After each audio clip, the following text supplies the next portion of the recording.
While it might not seem like winter for many in the Salt Lake City area, there is some snow up here at Alta. However, it wasn't all fun for skiers on Monday, some saying it took more than 3 hours to get down Little Cottonwood Canyon. Cars jammed in Little Cottonwood Canyon earlier this week after some late afternoon snowfall. I'm just a little frustrated because I see a lot of vehicles in the canyon that are slowing things down for others that are compliant with traction laws or maybe the right type of vehicle. David Amaralt knows canyon traffic all too well. For years, he's sat in his fair share of congestion, having worked at resorts in Little Cottonwood in the past and also being a skier. I'd like to see enforcement and penalization escalated. Traction laws go into effect when the road starts being impacted. It's not a tool implemented to warn what's coming next, which is why drivers need to be ready.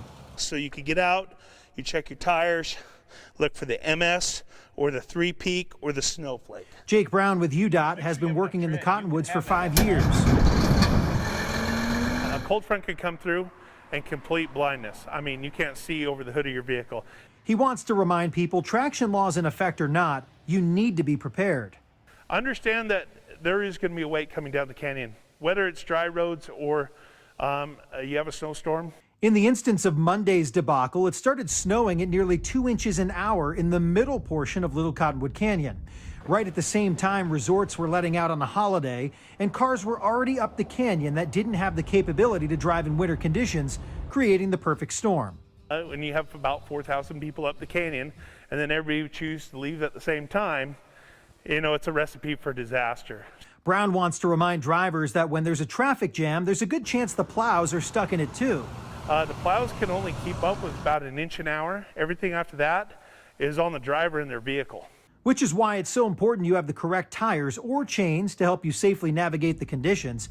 And if you don't and slide off the road, creating massive traffic delays, your penalty is you're just ruining it for everybody else. As was the case earlier this week, traction laws can go into effect later on in the day. If your vehicle doesn't meet the criteria, you're not supposed to head back down the canyon while those laws are in effect. You're supposed to wait it out. Unified Police has issued numerous citations already this winter season. Some of those can exceed $700. In Alta, Brian Cheney, Fox 13 News, Utah.